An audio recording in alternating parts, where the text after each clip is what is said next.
नमस्कार दोस्तों, बहुत बहुत स्वागत है आप सभी का शुभम क्लासेस में। दोस्तों हम लोग इंटरमीडिएट का रसायन विज्ञान यानी कि ऑर्गेनिक केमिस्ट्री पढ़ रहे थे। ऑर्गेनिक केमिस्ट्री का चैप्टर नंबर 12 चल रहा था, जिसमें हम लोगों ने अभी तक आपके एल्डिहाइड, कीटोन तथा कार्बोक्सिलिक अम्ल का विरचन पढ़ लिया था। साथ ही साथ एल्डिहाइड और कीटोन वाले पार्ट का आपने रासायनिक अभिक्रिया भी देख लिया था। तो आज हम लोग दोस्तों पढ़ेंगे जो आपका कार्बोक्सिलिक अम्ल है। इस कार्बोक्सिलिक अम्ल का रासायनिक जो अभिक्रियाएं होती हैं वह कौन कौन सी रासायनिक अभिक्रिया को प्रदर्शित करता है, किस किस प्रकार से रासायनिक अभिक्रिया चलती है, तो हमें इसका अध्ययन करना है। दोस्तों आज का यह वीडियो आप लोगों के लिए बहुत ही इंपॉर्टेंट होने वाला है, क्योंकि जो रासायनिक अभिक्रिया चल रही है यही रासायनिक अभिक्रिया आपके एग्जाम में पूछा जाता है। तो कृपया करके आप लोग वीडियो को बिना स्किप किए हुए लास्ट तक जरूर देखें, ठीक है। तो चलिए आइए स्टार्ट करते हैं आज का वीडियो। जैसे पहला है आपका OH बांड विदलन के कारण, मतलब OH बंध टूट जाए किसका, कार्बोक्सिलिक अम्ल का OH बांड टूट जाए। यानी कि देखिए कुछ इस प्रकार से होता है ना, C double bond O single bond OH, ठीक है। तो इसमें जो COOH में जो OH के बीच का बंध है, यह बंध टूटने के कारण किस प्रकार से रासायनिक अभिक्रिया चलती है, तो हमें इसका अध्ययन करना है। तो पहला है अम्लता, जिसमें आपका आएगा धातु और क्षारों के साथ अभिक्रिया। पहला क्या है आपका अम्लता। अम्लता में कौन कौन सा आएगा, धातु और क्षारों के साथ अभिक्रिया। यानी कि जब हमारा कार्बोक्सिलिक अम्ल किसी धातु के साथ क्रिया करेगा और दूसरा किसी क्षार के साथ क्रिया करेगा, तो किस प्रकार से हमारी केमिकल रिएक्शन चलेगी, रासायनिक अभिक्रिया चलेगी, यह चीज हमको देखना है। चलिए आइए देखते हैं। तो बताया गया है, जैसे कि आपको यहाँ बोर्ड में लिखा दिखाई दे रहा होगा कि जब ये धातु के साथ क्रिया करता है कौन, कार्बोक्सिलिक अम्ल, तो क्या देता है, हाइड्रोजन गैस देता है, ठीक है। ऐसे ही क्रिया चलती है जैसे आपका अल्कोहल क्रिया करता था, ठीक है। अल्कोहल जिस प्रकार से धातु के साथ क्रिया करता था, सेम उसी प्रकार से आपका कार्बोक्सिलिक अम्ल जो होगा वह किसके साथ क्रिया करेगा, धातु के साथ क्रिया करेगा और क्या देगा, हाइड्रोजन मुक्त करता है। साथ ही साथ जब क्षार की बात आती है तो दुर्बल क्षारक जो होते हैं, जैसे आपका कार्बोनेट हो गया, हाइड्रोजन कार्बोनेट हो गया, इन सभी के साथ क्रिया करता है तो क्या देता है, कार्बन डाइऑक्साइड गैस को निकालता है। बात समझ में आई? तो आइए देखते हैं किस प्रकार से रिएक्शन चलती है। मान लिया कि यह हमारा कोई एक क्या है, यह हमारा क्या है, एक कार्बोक्सिलिक अम्ल है, ठीक है। अब इस कार्बोक्सिलिक अम्ल की क्रिया हम लोग किसी धातु के साथ, धातु मतलब ऐसे धातु जो धनायन दें, ठीक है, जो क्या है विद्युत धनी हो, तो उसके साथ इसकी क्रिया करा देते हैं। जब इसके साथ इसकी क्रिया कराएंगे, किसके साथ, जब आपके कार्बोक्सिलिक अम्ल की क्रिया धनायन धातु के साथ कराते हैं तो हमें प्रोडक्ट क्या प्राप्त होता है, देखिएगा। अब इसमें क्या होगा, जो सोडियम है वो जाकर के यहाँ अटैच हो जाएगा और हाइड्रोजन गैस मुक्त हो जाती है, ठीक है। तो यहाँ बन जाता है RCOONA+H2, ठीक है, और इसके 2 मॉलिक्यूल हो जाते हैं। बात समझ में आई? तो आपका ये रिएक्शन भी बैलेंस है। अब आप लोग देख रहे हैं कि कार्बोक्सिलिक अम्ल धातु के साथ क्रिया कर रहा है, ठीक है, और यहाँ पर क्या दे रहा है आपको, यहाँ पर क्या दे रहा है, लवण बन रहा है, ठीक है, सॉरी ये क्या बन रहा है, यहाँ पर आप लोगों को बना दे रहा है सोडियम कार्बोक्सिलेट। क्या बना के दे रहा है, कार्बोक्सिलेट, सोडियम कार्बोक्सिलेट। ये कार्बोक्सिलेट आयन हो गया, ठीक है। तो यह सोडियम कार्बोक्सिलेट बना के दे रहा है, जो कि क्या है, एक लवण है, साथ ही साथ हाइड्रोजन गैस मुक्त हो रही है, ठीक है। तो यह आपका क्या हो गया, सोडियम कार्बोक्सिलेट और आपका हाइड्रोजन गैस मुक्त हो रही है। बात समझ में आई आप लोगों को? अच्छा, अब अभी अगला आपसे कह रहा है क्षार के साथ क्रिया, ठीक है। तो आइए हम लोग देखते हैं क्षार के साथ किस प्रकार से क्रिया चलती है। तो भैया क्षार के साथ ऐसे ही क्रिया करेगा जैसे आपका फिनाल क्रिया करता था, ठीक है। जैसे आपका फिनाल जो है क्षार के साथ क्रिया करके लवण बनाते थे, उसी प्रकार से आपके कार्बोक्सिलिक अम्ल क्षार के साथ क्रिया करके क्या बनाएंगे, लवण बनाएंगे। बात समझ में आई। और दुर्बल क्षारक के साथ जैसे आपका हमने बताया कार्बोनेट और हाइड्रोजन कार्बोनेट के साथ क्रिया करेगा तो कार्बन डाइऑक्साइड गैस को इवॉल्व करेगा, गैस को निकालेगा कार्बन डाइऑक्साइड, ठीक है। तो अब हम लोग NaOH क्षार के साथ क्रिया करा लेते हैं। किसकी क्रिया करा लेते हैं, यही आपका कार्बोक्सिलिक अम्ल है, ठीक है। इसकी क्रिया किससे करा ले रहे हैं, NaOH से करा ले रहे हैं, ठीक है। तो NaOH को हम लोग इस प्रकार से लिख सकते हैं कि नहीं भैया, इस प्रकार से NaOH को लिखा जा सकता है कि नहीं, बिल्कुल लिखा जा सकता है, ठीक है। और यहाँ से NaOH से क्या होगा, Na पॉजिटिव OH निगेटिव, यही तो बनेगा। और यहाँ पर इस पे माइनस चार्ज, इस पे प्लस चार्ज, तो यहाँ से H और यहाँ से OH दोनों क्या कर जाएंगे, टूट जाएंगे। अब OH बांड का ही तो विदलन आप करा रहे हैं, OH बांड टूटा तो यहाँ से H निकला और यहाँ से OH निकला, तो ये दोनों मिलके क्या बना लेंगे, HOH, जल का निर्माण कर लेंगे। क्या बना लेंगे, जल का निर्माण कर लेंगे। साथ ही साथ क्या निकला, RCOONA, ठीक है। क्या मिल गया आपको, RCOONA, ठीक है। अब Na पे पॉजिटिव चार्ज और RCOO पे नेगेटिव चार्ज, इसे भी तो आप लोग क्या बोलेंगे, सोडियम कार्बोक्सिलेट ही तो बोलेंगे। क्या बोलेंगे, सोडियम कार्बोक्सिलेट, जो कि क्या है, एक लवण है, आप यहाँ पढ़ ही चुके हैं, ठीक है। अच्छा, अगला कह रहा है दुर्बल क्षारक जैसे कार्बोनेट के साथ, हाइड्रोजन कार्बोनेट के साथ, तो कह रहा है कि इसके साथ जब क्रिया करता है तो क्या देता है, कार्बन डाइऑक्साइड देता है। तो अब हमें देखना है कि किस प्रकार से आपके कार्बोनेट के साथ और किस प्रकार से हाइड्रोजन कार्बोनेट के साथ यह क्रिया चलती है, ठीक है। तो चलिए हम लोग देखते हैं। एक बार फिर से हम लोग कार्बोक्सिलिक अम्ल लेते हैं। क्या लेते हैं, कार्बोक्सिलिक अम्ल लेते हैं। तो ये है आपका क्या हो गया, RCOOH, ये क्या हो गया आपका, कार्बोक्सिलिक अम्ल हो गया। अब इसकी क्रिया किससे करानी है, आपको किससे करानी है, NaHCO3, जिसे आप लोग क्या बोलते हैं, हाइड्रोजन कार्बोनेट है, ठीक है, सोडियम हाइड्रोजन कार्बोनेट है। अब क्या होगा मेरे भाई, यह जो है इसका ठीक है, यहां से ये Na आकर के यहाँ पे अटैच हो जाएगा। कहाँ अटैच हो जाएगा, यहाँ पे अटैच हो जाएगा, ठीक। और यहाँ से CO2 निकल जाएगा।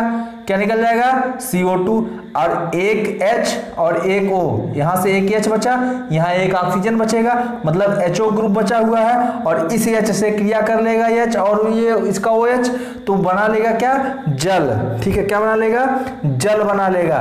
तो इस प्रकार से आप लोग देखेंगे यहाँ पर क्या निकलेगा, पहला आपको मेन प्रोडक्ट प्राप्त होगा RCOONA, ये लवण प्राप्त हो गया। साथ ही साथ आपको CO2 मिल गया और इसके बाद आपको H2, ठीक है। तो उम्मीद करते हैं आपको यह रिएक्शन समझ में आई होगी। पूछिए कैसे, देखिए यहां से क्या होगा, देखिए आप यहां से जब ये Na यहाँ पे जाके अटैच होगा, RCO नेगेटिव पे Na पॉजिटिव जाके अटैच हो जाएगा, तो बन गया RCOONA, जो आपका लवण था सोडियम कार्बोक्सिलेट, ठीक। अब दूसरा आपका क्या है, यहां से CO2 गैस निकलेगी, तो जब CO2 निकलेगा तो एक ऑक्सीजन यहां बचेगा, एक हाइड्रोजन यहां बचेगा, H और O बन गया, ठीक है। H और O बच गया, यहां से भी एक हाइड्रोजन रिमूव हो रहा था, तो एक H ये एक H ये, दो H2 हो गए और एक इसका ऑक्सीजन O हो गया, तो मतलब H2O निकल गया, जल निकल गया। बात समझ में। तो इस प्रकार से यह रिएक्शन संपादित होती है। आपका कार्बोक्सिलिक एसिड हाइड्रोजन कार्बोनेट के साथ क्रिया करता है तो कार्बन डाइऑक्साइड गैस को इवॉल्व करता है, साथ ही साथ आपको लवण की प्राप्ति होती है, ठीक है, तो यह सारी रिएक्शन आपको समझ में आ गई होगी उम्मीद करते हैं। तो कार्बोक्सिलिक अम्ल ऐसे ही रिएक्शन करता जैसे आपका अल्कोहल रिएक्शन कर करके धातु के साथ हाइड्रोजन गैस देता था, वैसे ही जैसे फिनाल आपका क्षार के साथ क्रिया करके लवण बनाता था, सेम आपका कार्बोक्सिलिक अम्ल करेगा, क्या करेगा, क्षार के साथ क्रिया करेगा और लवण बनाएगा। बात समझ में आई? तो उम्मीद करते हैं यह चीज आप सभी लोगों को समझ में आ गई होगी अच्छी तरीके से। अच्छा, दूसरी चीज क्या है, कार्बोक्सिलिक अम्ल जो होता है जब इसको जल में आप लोग घोलते हैं तो घुलने के बाद जो क्या करता है, कार्बोक्सिलेट ऋण आयन देता है तथा हाइड्रोनियम आयन देता है। तो आइए हम लोग फिर जो यह हमें हाइड्रोनियम आयन प्राप्त होगा और कार्बोक्सिलेट ऋण आयन प्राप्त होता है, वह फिर क्या करता है, वह फिर से अनुनादिक स्ट्रक्चर को शो करता है और जो अनुनाद शो करता है उसी अनुनाद के द्वारा यह स्थायित्व को प्राप्त करते हैं। ठीक है, तो आइए एक रिएक्शन के द्वारा हम लोग इस चीज को देखते हैं कि किस प्रकार से इसका अनुनादी स्ट्रक्चर चलता है। ठीक है, किस प्रकार से कार्बोक्सिलिक एसिड का जल अपघटन कराया जा सकता है, आइए हम लोग देखते हैं। ठीक है, तो जैसे कि मैंने पहले ही बता दिया कि यहाँ पे हाइड्रोनियम आयन और कार्बोक्सिलेट आयन प्राप्त होगा। तो भैया कार्बोक्सिलिक एसिड को हम लोग किस प्रकार से लिख सकते हैं, RC double bond O single bond OH। ठीक है, इस प्रकार से लिख सकते हैं। साथ ही साथ आप लोग क्या करा रहे हैं, जल अपघटन करा रहे हैं, H2O के साथ क्रिया करा रहे हैं। अब क्या होगा, यह बॉन्ड टूट जाएगा। जब यह बॉन्ड टूटेगा तो यह H कहाँ चला जाएगा, इसके साथ चला जाएगा। ठीक है, जब इसके साथ चला जाएगा तो बना क्या लेगा, H3O पॉजिटिव, जिसे आप लोग हाइड्रोनियम आयन बोलते हैं। साथ ही साथ अब क्या बनेगा, अब बनेगा RCOO नेगेटिव। क्या बनेगा, RCOO नेगेटिव बन जाएगा। ठीक है, अब इसका अनुनाद स्ट्रक्चर बनेगा। आइए देखते हैं किस प्रकार से। अब यह नेगेटिव आयन क्या होगा, जो आपका लोन पेयर ऑफ इलेक्ट्रॉन है, ठीक है, यह अपने लोन पेयर के इलेक्ट्रॉनों को, सॉरी जो नॉन बॉन्डिंग इलेक्ट्रॉन है, नेगेटिव आयन के इलेक्ट्रॉन है, इनको दे देगा, यहाँ बॉन्डिंग में पार्टिसिपेट करा देगा। जब बॉन्डिंग में ये पार्टिसिपेट कर जाएंगे तो भैया जब यहाँ दूसरा बंध निर्माण होने लगेगा तो देखिए 2 बंध ये, तीसरा ये, चौथा, पांचवा, कार्बन 4 ही के साथ संयोग कर सकता है। तो जब 5 बंध बनने लगेंगे तो इस ऑक्सीजन और कार्बन के बीच का जो बॉन्ड बना हुआ है, यहाँ से पाई बॉन्ड के इलेक्ट्रॉन शिफ्ट कर जाएंगे कहाँ पर, इसका ऑक्सीजन पर। ठीक है, तो यहाँ पर अब एक चार्ज जनरेट हो जाएगा। इसका मतलब स्ट्रक्चर कुछ इस प्रकार से निकल करके आएगा। ठीक है, इस ऑक्सीजन पर आप नेगेटिव चार्ज और इस ऑक्सीजन पर आपका जो है नॉर्मल हो जाएगा। तो इस प्रकार से आपका जो है अनुनादिक स्ट्रक्चर शो करता है, अनुनादिक संरचना शो होती है।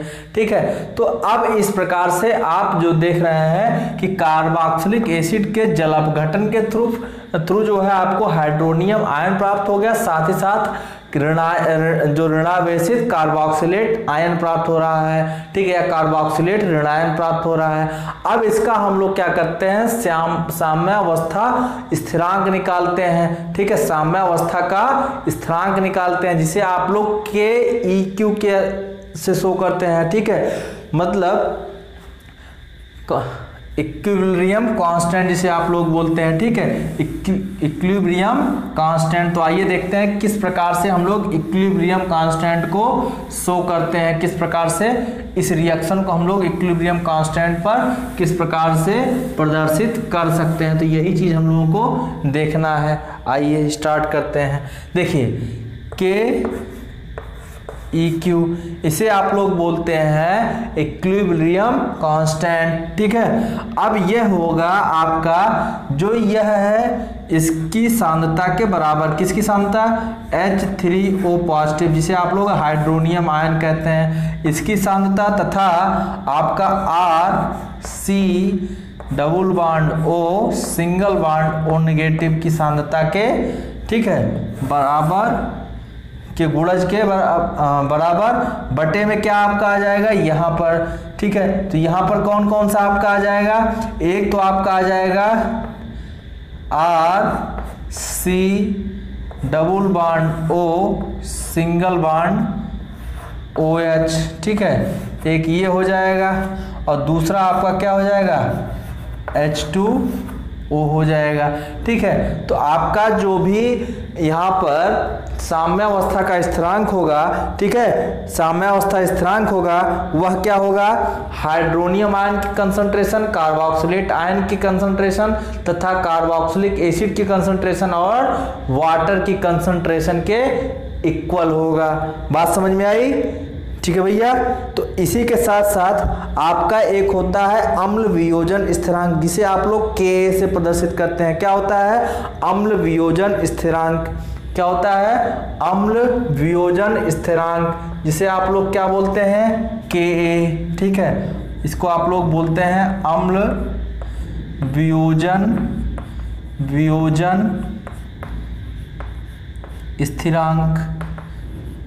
स्थिरांक। यह जो होता है, यह भैया होता है KEQ डॉट गुणे में आपका H2O की कंसंट्रेशन के ऊपर डिपेंड करता है, ठीक है। Ka यानी कि अम्ल वियोजन स्थिरांक की वैल्यू क्या होती है? KEQ मतलब इक्विलिब्रियम कांस्टेंट और वाटर की कंसंट्रेशन के गुणनफल के बराबर आपका अम्ल वियोजन स्थिरांक का मान होता है। आइए अब KEQ की वैल्यू यहां से उठा करके यहां पे रखते हैं इस अभिक्रिया में। जब हम लोग इस अभिक्रिया में वैल्यू रखेंगे KEQ की, तो यहां पर आपका क्या है? H3O पॉजिटिव, ठीक है। दूसरा क्या है? C double bond O single bond O negative, by में आपका आएगा H2O, ठीक। और इसके अलावा क्या आपका है? C double bond O single bond OH, ठीक है। अब इसके गुणज में क्या आएगा? H2O, ये बढ़ा लीजिए H2O का कंसंट्रेशन। अब आप देखेंगे कि H2O यहाँ भी है, ऊपर भी और नीचे भी, तो इसको कैंसिल कर दीजिए। तो जो रिमेनिंग आ रहा है यही Ka की वैल्यू आ गई, ठीक है। अम्ल वियोजन स्थिरांक की वैल्यू क्या आ गई? H3O पॉजिटिव का कंसंट्रेशन और कार्बोक्सिलेट आयन का कंसंट्रेशन अपान में कार्बोक्सिलिक एसिड का कंसंट्रेशन। ये आपका क्या हो गया? अम्ल वियोजन स्थिरांक की वैल्यू आ गई, ठीक है। तो ये चीज आप लोगों को अभी तक समझ में आई होगी। चलिए दोस्तों, अभी एक आपको सीरीज दिखाई जा रही, बताई जा रही, जो अम्लता के बढ़ने के क्रम में है, ठीक है। तो यह आपको एक सीरीज दी गई है जो कि अम्लता के बढ़ने के क्रम में है। मतलब जैसे जैसे हम लोग बाएं साइड से दाहिने साइड की तरफ बढ़ेंगे वैसे वैसे क्या होगा? अम्लता बढ़ेगी। जैसे आपका पहला समूह है फिनाल है, दूसरा आयोडीन है, फिर ब्रोमीन है, फिर क्लोरीन है, फिर फ्लोरीन है, फिर साइनाइड है, फिर इसके बाद NO2 समूह, नाइट्रो समूह इसको आप लोग बोलते हैं, फिर ये आपका CF3 समूह है, ठीक है। इसका मतलब जिस प्रकार से हम लोग बाएं तरफ से धीरे धीरे दाहिने तरफ की तरफ बढ़ रहे हैं, उसी प्रकार से क्या हो रहा है? ये हमारा जो भी समूह दिया गया है उसका अम्लता का जो है वो उसका प्रभाव बढ़ रहा है अम्लता का, ठीक है। तो ये आपका फिनाल हो गया। फिनाल से ज्यादा अम्लीय क्या है आपका? आयोडीन, आयोडीन से ब्रोमीन, ब्रोमीन से ज्यादा क्लोरीन, क्लोरीन से ज्यादा फ्लोरीन, फिर इसके बाद CN समूह, फिर इसके बाद NO2 समूह उससे ज्यादा, और सबसे ज्यादा आपका CF3 समूह का आपका अम्लता हो जाएगी, ठीक है। तो यह आपको एक अम्लता के बढ़ने का क्रम दिया गया है, समूहों के बढ़ने का क्रम दिया गया है, ठीक है। दूसरा आपका pKa मान, ठीक है, क्रम पर आधारित। दूसरा आपका pKa मान पर आधारित, यानी कि अम्लों को उनकी घटती हुई अम्लता के आधार पर, मतलब अम्लों की अम्लता जो है वो घट रही है, तो किस आधार पर? ठीक है। तो ऐसे समूह जिसमें अम्लों की अम्लता घट रही है, तो इसको इस दोनों जो आपको सीरीज दिया गया है, इस सीरीज को आप लोग एकदम से रट डालिए, ठीक है। ये रट डालिए, ये आपका इंपॉर्टेंट है, 1 नंबर के क्वेश्चन में आपका आ सकता है, ठीक है।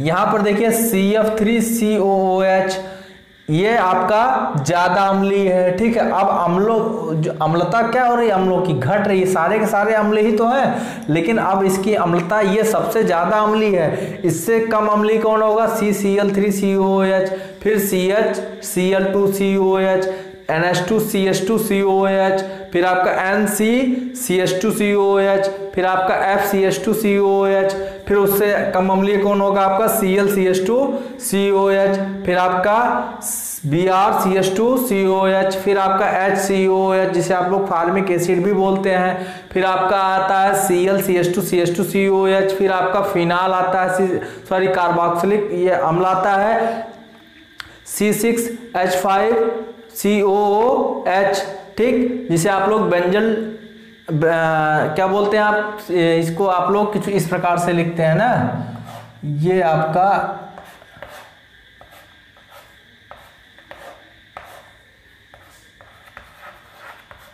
बेंजोइक एसिड, बेंजोइक अम्ल है, ठीक है। इसी प्रकार से आप अगला आपका C6H5CH2COOH, ठीक। अब इससे कम अम्लीय कौन आपका होगा CH3COOH, जिसे आप लोग एसिटिक एसिड बोलते हैं, दुर्बल अम्ल होता है, आप लोग जानते ही हैं।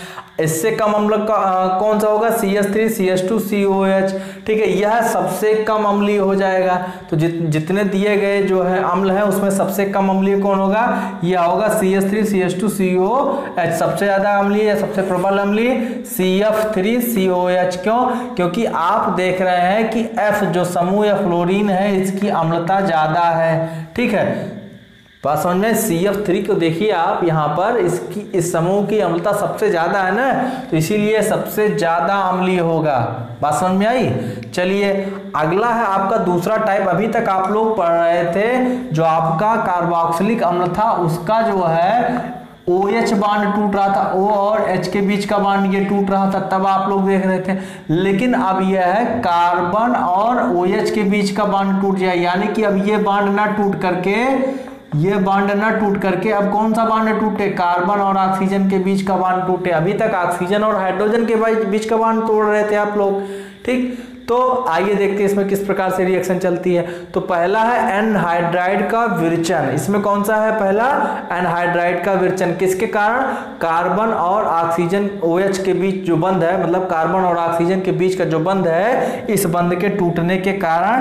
तो पहला आपका है एनहाइड्राइड का विरचन। इसमें क्या होगा, कार्बोक्सिलिक अम्लों को खनिज अम्लों के साथ, ठीक है, कार्बोक्सिलिक अम्लों को खनिज अम्लों के साथ गर्म किया। खनिज अम्ल मतलब जैसे आपका H2SO4 हो गया, फास्फोरस पेंटाऑक्साइड हो गया, के साथ अगर गर्म करते हैं तो वहां पे क्या मिलता है हमको, एनहाइड्राइड की प्राप्ति होती है। जैसे यह आपका CH3COOH, मतलब यह हो गया आपका एथेनोइक एसिड। क्या हो गया, एथेनोइक अम्ल हो गया। ये क्या हो गया आपका एथेनोइक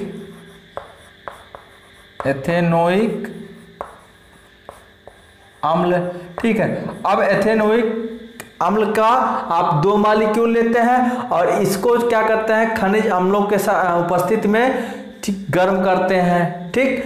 अब क्या देखिए, एक ये आपका एथेनोइक अम्ल हो गया, एक ये आपका एथेनोइक अम्ल हो गया।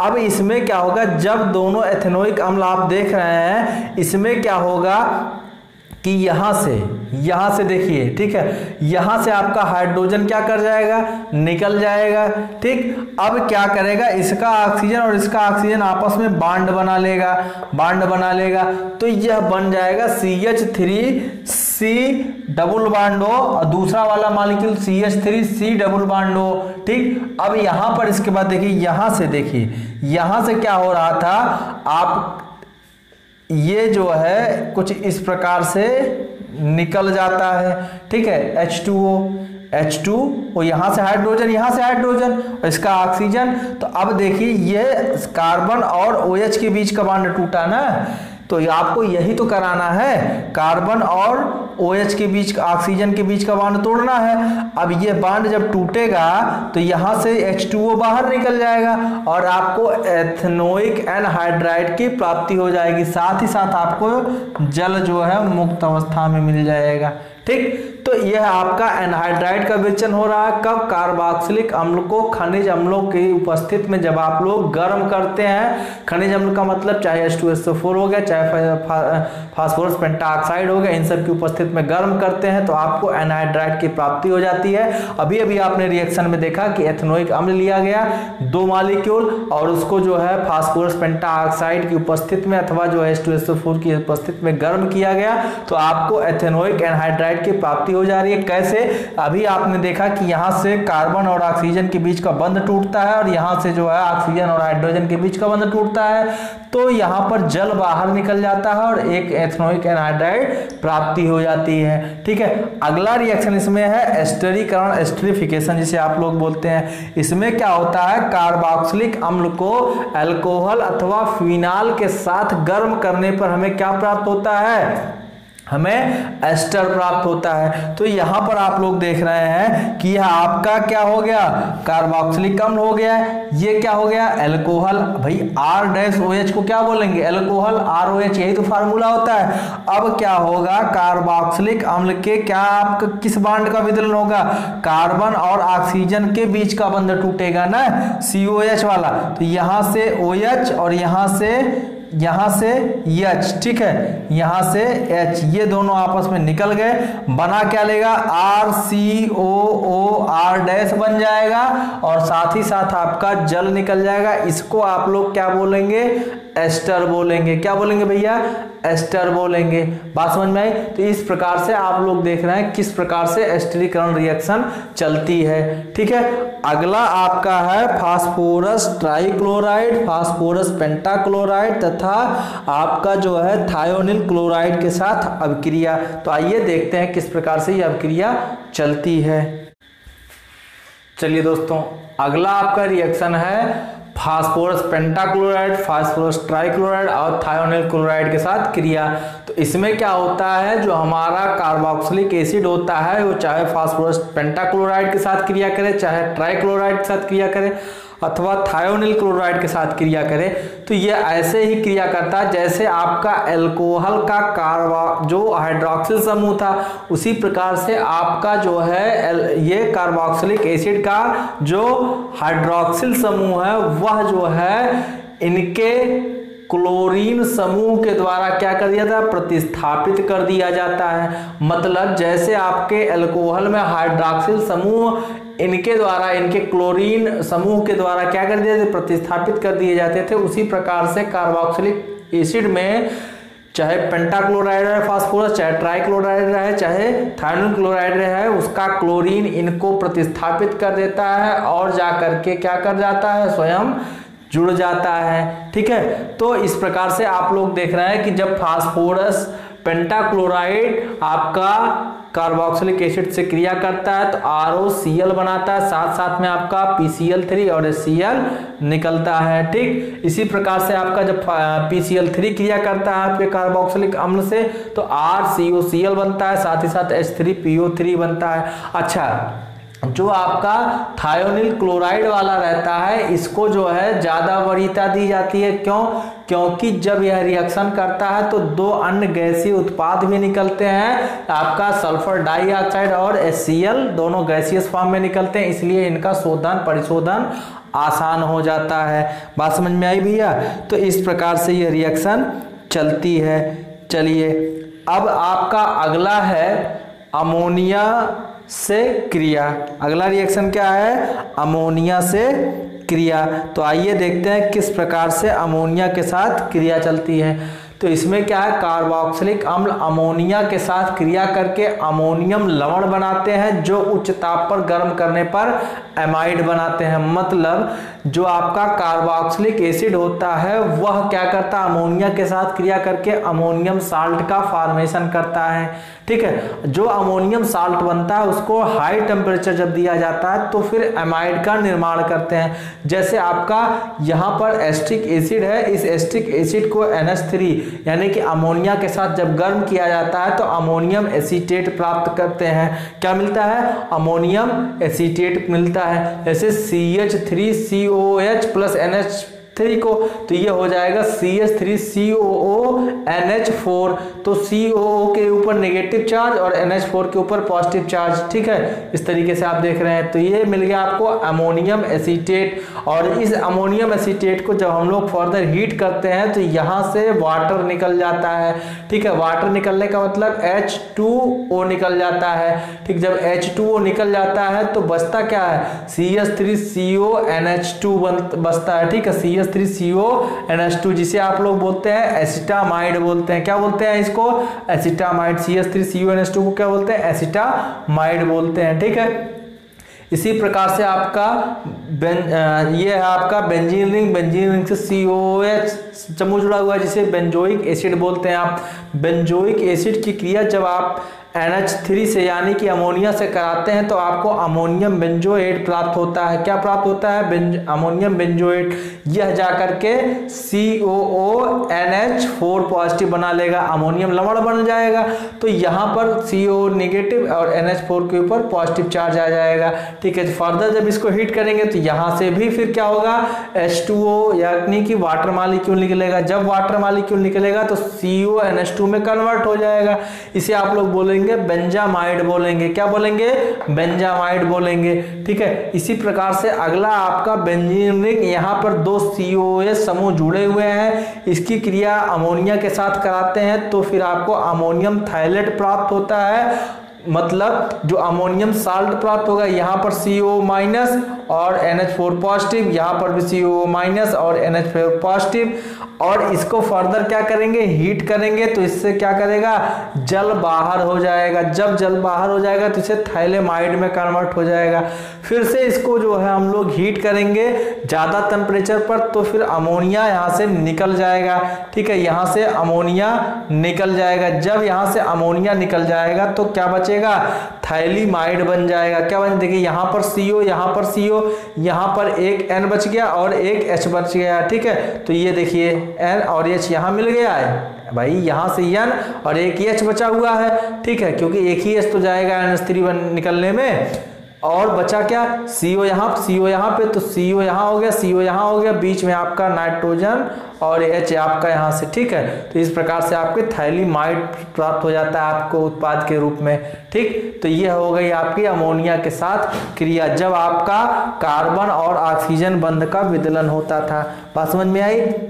अब अगला है कार्बोक्सिलिक समूह संबंधी अभिक्रियाएं, जिसमें आपका पहला है अपचयन। तो आइए देखते हैं किस प्रकार से ये सारी रिएक्शन चलती है। तीसरा टाइप है, चलिए दोस्तों, नेक्स्ट आपका है कार्बोक्सिलिक समूह संबंधी क्रियाएं, जिसमें आपका पहला है अपचयन।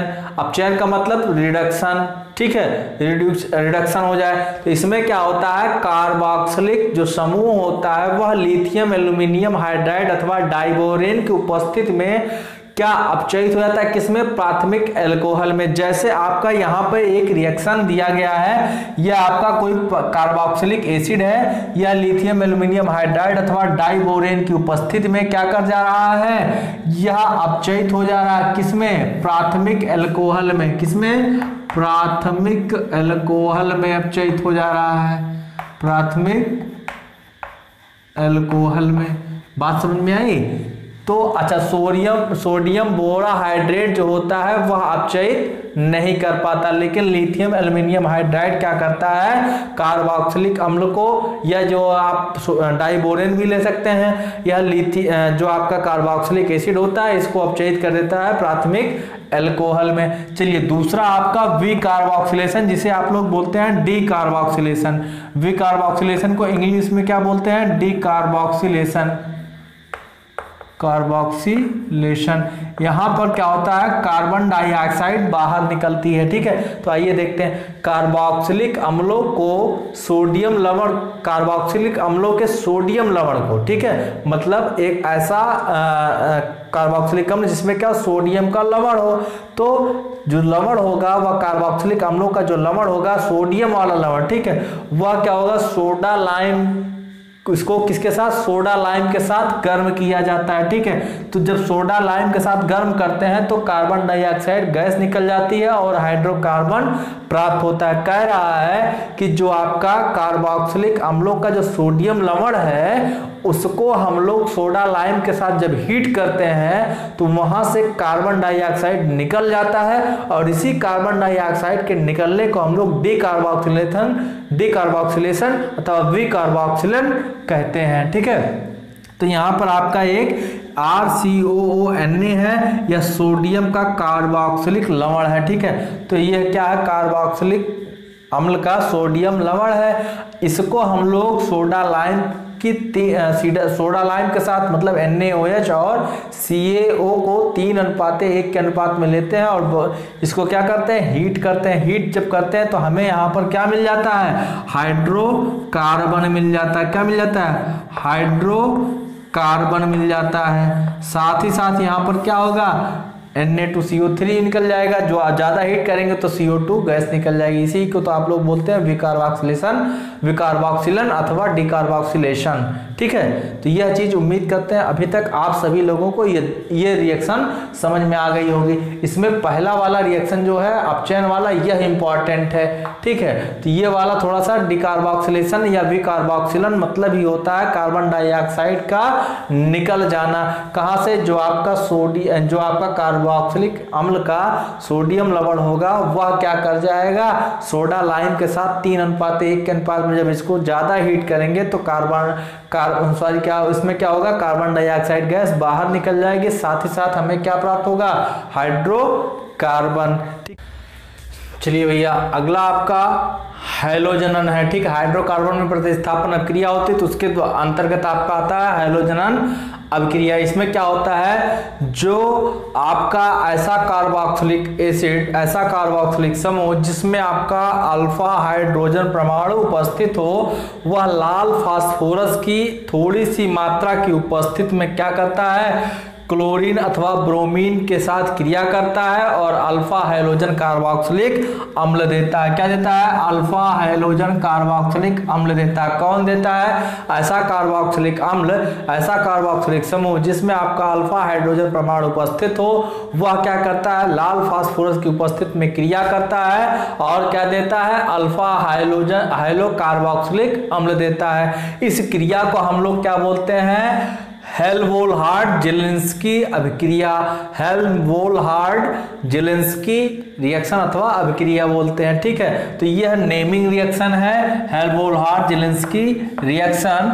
इसमें क्या होता है, आपका अल्फा हाइड्रोजन युक्त कार्बोक्सिलिक एसिड लाल फास्फोरस की उपस्थिति में क्रिया करता है और इसके बाद क्या करता है, आपको अल्फा हाइड्रो कार्बोक्सिलिक अम्ल देता है। ठीक है, तो यहाँ पर आप लोग देख रहे हैं कि यह आपका अल्फा हाइड्रोजन युक्त जो है कार्बोक्सिलिक एसिड है, यह जो है X2 का मतलब हाइड्रोजन समूह। यहाँ पर X का मतलब क्या हो सकता है, आपका X का मतलब या तो आपका क्लोरीन हो गया अथवा आपका ब्रोमीन हो गया। ठीक है, X2 का मतलब क्लोरीन अथवा ब्रोमीन से है। ठीक है, तो यह क्लोरीन अथवा ब्रोमीन के साथ क्रिया करेगा लाल फास्फोरस की अल्प मात्रा में। ठीक है, लाल फास्फोरस की अल्प मात्रा की उपस्थिति में यह क्रिया करेगा अल्फा हाइड्रोजन युक्त कार्बोक्सिलिक अम्ल किसके साथ, आपके किसी हाइड्रोजन परमाणु जिसमें आपका चाहे क्लोरीन अथवा ब्रोमीन हो, और आपको क्या देगा, अल्फा हाइड्रो कार्बोक्सिलिक अम्ल। ठीक है, यह आपका कार्बोक्सिलिक एसिड समूह है। इसी से जो जुड़ा हुआ कार्बन होता है उससे आपका हाइड्रोजन जुड़ा हो तो इसको बोलते हैं अल्फा हाइड्रो कार्बोक्सिलिक अम्ल आपको मिल गया। ठीक है, तो यह आपकी क्रिया कब हो रही है, अल्फा हाइड्रोजन युक्त कार्बोक्सिलिक अम्ल जब आपका लाल फास्फोरस की अल्प मात्रा की उपस्थिति में हाइड्रोजन समूह यानी कि आपका क्लोरीन अथवा ब्रोमीन के साथ क्रिया करेगा तो आपको अल्फा हाइड्रो कार्बोक्सिलिक अम्ल की प्राप्ति हो जाती है। ठीक है, तो यह आपको इस रिएक्शन को क्या बोलते हैं, हेल्महोल्ट्ज-जेलेंस्की अभिक्रिया बोलते हैं। ठीक है, ये देख लीजिए, बहुत ही इंपॉर्टेंट है, नेमिंग रिएक्शन है। ठीक है, टिक कर लीजिएगा, इंपॉर्टेंट। अगला आपका है वलय प्रतिस्थापन अथवा रिंग सब्स्टिट्यूशन रिएक्शन। तो एरोमेटिक कार्बोक्सिलिक अम्ल जो होते हैं, एरोमेटिक कार्बोक्सिलिक एसिड जो होता है वह इलेक्ट्रॉन रागी प्रतिस्थापन क्रिया करता है। ठीक, आगे कह रहा है इसमें कार्बोक्सिलिक समूह जो होता है वह मेटा निर्देशी समूह होता है, मतलब जो अगला जुड़ने वाला प्रतिस्थापित समूह होगा उसको एरोमेटिक कार्बोक्सिलिक एसिड जो होता है वह मेटा पोजीशन पर उसके जुड़ने का स्थान निर्धारित करता है। ठीक है, तो एरोमेटिक कार्बोक्सिलिक अम्ल जो होता है फ्रीडल क्राफ्ट अभिक्रिया नहीं करता। तो एरोमेटिक कार्बोक्सिलिक अम्ल क्या करता है? फ्रीडल क्राफ्ट अभिक्रिया नहीं शो करता।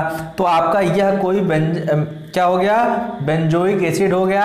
यह बेंजोइक एसिड कंसंट्रेट HNO3 और कंसंट्रेट H2SO4 की उपस्थिति में जब इसको क्या करते हैं, इसकी क्रिया कराते हैं किसके साथ? आपके बेंजोइक एसिड के साथ कराते हैं। HNO3 और H2SO4 ये दोनों कंसंट्रेट हैं और इसके मिक्सचर को जब हम लोग COOH मतलब आपका बेंजोइक एसिड के साथ मिक्स कराते हैं या क्रिया कराते हैं तो आप लोग यहाँ पर देख रहे हैं कि मेटा नाइट्रो बेंजोइक एसिड प्राप्त हो रहा है। क्या प्राप्त हो रहा है? मेटा नाइट्रो बेंजोइक एसिड प्राप्त हो रहा है। ठीक है, तो अब ये आप देख रहे हैं कि यहाँ जहाँ पे जुड़ा हुआ है यह समूह COH, इसके जस्ट नीचे वाला पोजीशन जो होगा इसका पैरा पोजीशन होगा और जहां पर जुड़ा हुआ समूह उसके दाएं और बाएं वाला साइड जो होगा क्या होगा? आर्थो होगा। ये आर्थो, ये आर्थो, और आर्थो और पैरा के बीच का जो पोजीशन होगा उसको हम लोग क्या बोलेंगे? मेटा बोलते हैं। तो ये मेटा आपका हो गया, ये आपका मेटा हो गया, जिसे बोलते हैं मेटा नाइट्रो बेंजोइक एसिड। ठीक इसी प्रकार से अगली रिएक्शन आपकी है, यहाँ पे बेंजोइक एसिड की क्रिया ब्रोमीन के साथ कराते हैं तो आपको मिलता है मेटा ब्रोमो बेंजोइक एसिड। क्या प्राप्त होता है? Meta bromo benzoic acid. क्यों? क्योंकि ये आपका फर्स्ट सब्स्टिट्यूएंट ग्रुप जुड़ा हुआ है, इसके नीचे जो होगा इसको पैरा बोलेंगे, इसको आर्थो बोलेंगे, इस पोजीशन को आर्थो बोलेंगे, ये पोजीशन आर्थो और पैरा के बीच की मेटा, ये आर्थो और पैरा के बीच की पोजीशन को मेटा बोलते हैं। ठीक है, तो ये है आपका हो गया क्या? Meta bromo benzoic acid. तो उम्मीद करते हैं आपको भैया ये सारा रिएक्शन कार्बोक्सिलिक एसिड का समझ में आया होगा। बहुत ही इंपॉर्टेंट है, जिसमें आपका हेल्महोल्ट्ज जेलिंस्की अपक्रिया बहुत ही ज़्यादा इंपॉर्टेंट है। ठीक है, तो दोस्तों आप सभी का यह चैप्टर नंबर 12 एल्डिहाइड कीटोन तथा कार्बोक्सिलिक एसिड समाप्त होता है। तो नेक्स्ट सेशन में जब हम लोग मिलेंगे तो आपका एमीन जो एकमात्र चैप्टर बचा हुआ है आपके ऑर्गेनिक केमिस्ट्री का लेटेस्ट सिलेबस के अकॉर्डिंग उसको स्टार्ट करेंगे। और इसके बाद बचेगा आपका एक और चैप्टर जिसका नाम है बायोमॉलिक्यूल या जैवाणु, उसको किसी एक दिन हम संडे में क्लास लेंगे और एक ही क्लास में वो आपका बायोमॉलिक्यूल पूरा कंप्लीट करा देंगे। तो इस तरीके से आपका जो है आप जोड़िए 5 मार्क का आपका हो गया हाइलोएल्केन हाइलोएरिन, इसके बाद आपका अल्कोहल फिनाल और ईथर 5 मार्क का 10 नंबर हो गया आपका। इसके बाद आपका चला क्या एल्डिहाइड कीटोन तथा कार्बोक्सिलिक एसिड, ये आपका 6 मार्क का। इसके बाद 5 मार्क का आपका नेक्स्ट है एमीन, तो आपका 21 मार्क का क्वेश्चन इसी मंथ के लास्ट तक तैयार हो जाएगा। साथ ही साथ 4 मार्क का आपका आएगा बायोमॉलिक्यूल से। ठीक है, तो ओवरऑल 25 नंबर ऑर्गेनिक केमिस्ट्री के आपके तैयार होने वाले हैं। 16 जिसमें से आपका कंप्लीट हो चुका है, सिर्फ 9 बचा हुआ है, वह भी अगले एक हफ्ते में ये आपके 9 नंबर के क्वेश्चन और तैयार हो जाएंगे। तो इस तरीके से आपका जो है 25 मार्क का ऑर्गेनिक केमिस्ट्री कंप्लीट हो जाएगा। 70 में से 25 हो गया, हो सकता है 1-2 मार्क बढ़ ही जाए क्योंकि आपका जो है यह 30% सिलेबस कम हुआ तो उसके मार्क भी इसी किसी चैप्टर में जाकर के ऐड हो जाएंगे। तो लगभग 25 से 28 मार्क का क्वेश्चन अगर आप यहाँ पे पढ़ ले रहे हैं तो अभी आपका बचता है लगभग 40 मार्क के क्वेश्चन। तो इसको हम लोग इसके जस्ट बाद हम लोग स्टार्ट करने वाले हैं आपका पी ब्लॉक एलिमेंट। इसके बाद आपका चले इनऑर्गेनिक केमिस्ट्री, यानी कि वहाँ पर भी लगभग 20 मार्क के क्वेश्चन है। उसको पढ़ने के बाद हम जस्ट मूव करेंगे फिजिकल केमिस्ट्री पर। मैं वादा कर रहा हूँ दोस्तों आप लोगों से कि नवंबर तक आपका सिलेबस पूरा का पूरा कंप्लीट होगा। ठीक है, और वो भी कोशिश रहेगी कि 15 नवंबर तक ही कंप्लीट कर दिया जाए, इसके बाद आप लोगों का रिवीजन क्लास लिया जाए। ठीक है दोस्तों, तो यदि आपको वीडियो पसंद आया हो तो आप लोग जो है अपने दोस्तों के पास इसको शेयर कर सकते हैं। यदि आप चैनल पर नए हैं तो चैनल को सब्सक्राइब कर लीजिए।